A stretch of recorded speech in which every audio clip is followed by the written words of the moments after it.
As I say, I'm very interested in pictorial space and how we see. I know we don't see like 3D films. I know we don't see that way. We see through time and things.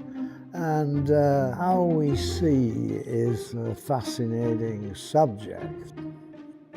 上一集围绕 LV 基金会前半部分的展览，我聊了霍克尼在绘画里的追问，而这一期视频里，我将继续跟随展览的内容，聊一聊我对他观看之道的理解。回到霍克尼在诺曼底的时期，除去那里的春天，他选择到这里的另一原因是巴约挂毯，诺曼底的珍宝。挂毯长约70米，以连续画面的形式记录了11世纪诺曼底公爵威廉征服英格兰的那段历史。他在挂毯的图画上意识到，画面不必有中央透视，图像也不需要唯一的解读中心。当时的西方绘画几乎都沉迷于透视法，画布仿佛就是一扇透明的窗户，观众的观看视角被被动性地固定住了。而挂毯让霍克尼意识到，他可以用图像去讲述事件的展开，而非瞬间的凝固。在此之前，霍克尼就已经受到中国山水画和卷轴里多视角空间和移动观看方式的影响。他认为这是一种代替西方透视的新的视觉逻辑，结合巴约挂毯的线性叙事。至此，霍克尼提出，人的真实观看经验是移动的、流动的且带有记忆性的，而非简单的透视和固定的画面。往后的展厅里也展示着霍克尼对这一思考的实践。展厅的墙壁上展示了他创作过程的日常照片，他不断地强调写生的在场与过程的可见性。而完成后的作品布置在一个黑色的小房间里，由24张墨水绘制的纸本组成，每张画幅的尺寸都很大，单幅画作里都没有透视点，整组画以环状的形式构成全景式的组画，制造出被包围的场域。画作的尺寸以及展览空间深度的设置，让观众不得不在展墙上移动身体和目光。这种观看的过程也是在模拟视觉记忆重建画作的过程。霍克尼说，你不需要走进画里，你已身在其中。再往后则是 Dialogue avec les peintres， 一面贴满了世界名作的墙，这是霍克尼在80年代收集并贴在自己工作室的图像拼贴墙，也是他的个人研究资料。他将其视作为一件编年式的视觉作品，他把艺术史当作一个可以观看的地景。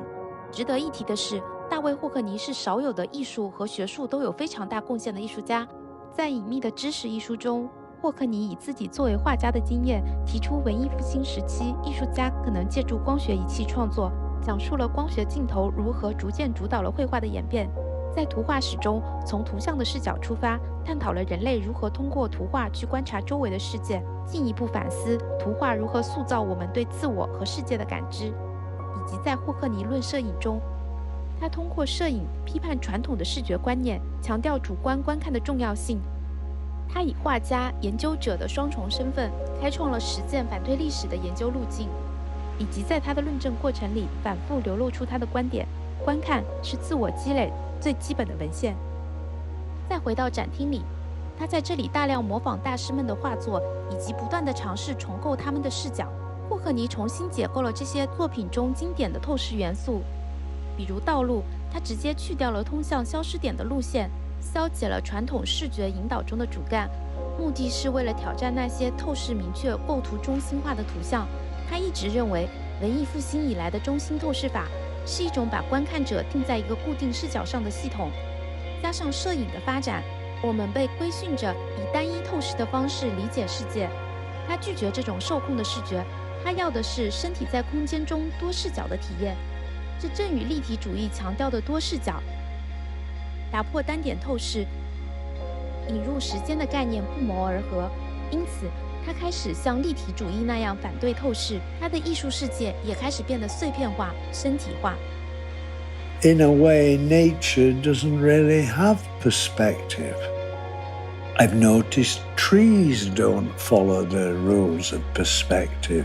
They're so complicated, I mean, the branches going every way, that perspective is no use for them, really.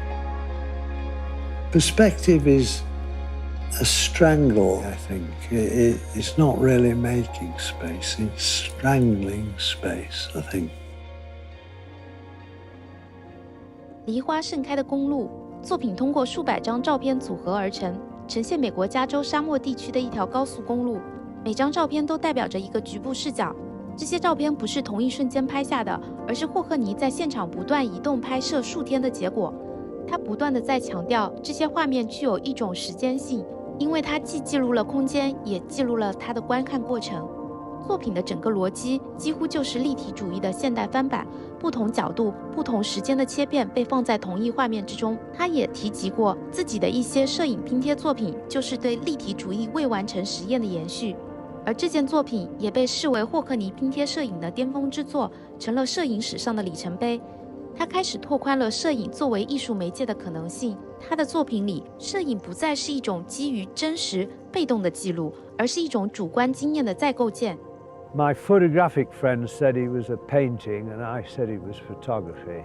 In a sense, one did paint the sky because you could decide on blues.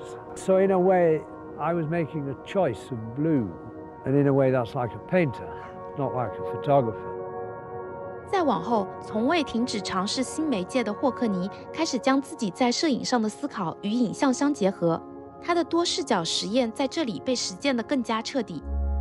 7个约克郡的风景，18段内容相似的视频，分别在18块并列的屏幕上同时播放，整体构成一个巨大的拼接画面。画面记录的是约克郡乡间公路两侧的风景，这些风景是在开车行进过程中从不同视角、不同时间拍摄到的连续景观片段。它在画面组合上有意制造着剪辑偏差，让图像在不同的屏幕间出现错位，造成时间与空间的错落。大尺寸的屏幕又让观看者无法一次性看完全部的画面。画面的相似性让目光在不同的屏格之间来回移动，眼睛捕捉住了这一幕，紧连着的下一幕又随之发生。错落开的片段时刻都在提醒着，视野里好像错过了什么，又似乎什么都没错过。脑海中不断地在构建新的叙事和新的焦点，也时刻都在叩问着：我究竟在看什么？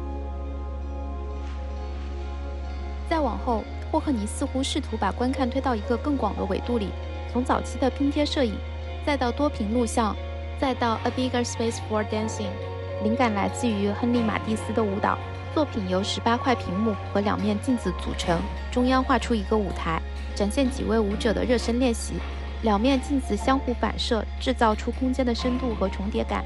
观众走到舞台中间时，镜像的传播会造成动作的延缓，与拼贴视频错落播放的形式相呼应。单一的色调又将空间与装置统一为一个视觉整体，物理性地站在了绘画的延续之中，仿佛走入到了舞者的世界。在这一切里，我逐渐意识到，他所谓的观看不仅仅是一种视觉上的观看，他追求的是多个现实层面感知的叠加体验。他把世界看作是图像的集合，不仅包括现实中我们所见的人物与风景，还包含着我们个人的视觉经验。他关注的不仅仅是你这个观看者的视角，更是在视觉经验中作为图像的你如何存在着。展览的最后是一块巨大的屏幕，图像中他在自己的花园里一边画画一边看向我们，他在画中看着自己画中的画，我们又正在观看着这幅画作。我逐渐意识到，霍克尼所追求的是将绘画的过程与复杂的观看方式结合在一起。这一思想贯穿了整个展览和他的作品，并且他通过摄影、影像拼贴的方式传递了他对观看本质的思考。当我们在谈论绘画已死或者摄影已死的时候，霍克尼的作品却在不断质疑绘画固有的定义，同时拆解着图像和摄影的局限性。他的哲学思考带来了一个全新的视角，流动的观看体验，时间与空间在观看的过程中不断生成。他的想法深深触动了我。如果观看是自我选择构建观看的过程，而非被动的生成，那么时间与空间也就在我选择观看的过程里被我构建而出。我从未如此清晰地看见着，我眼波流转之处皆为时间与空间的流转。看完他在巴黎 LV 基金会的展览，读完他在观看上的思考，我逐渐意识到，他的艺术强调的从来不是媒介的消亡，而是观看本身的转变。他对着那些早已对世界熟视无睹的观众发问：你在观看的究竟是什么？ I think there's a lot of new things coming, probably with film and things. But in the end, video brings its time to you, and you bring your time to paint. 以上就是本期视频的全部内容，欢迎大家在评论区讨论。如果你对我的视频感兴趣，请多多点赞、转发、评论和关注。我是了了，这是我的看展日记，也是在记录着我看待艺术的方式。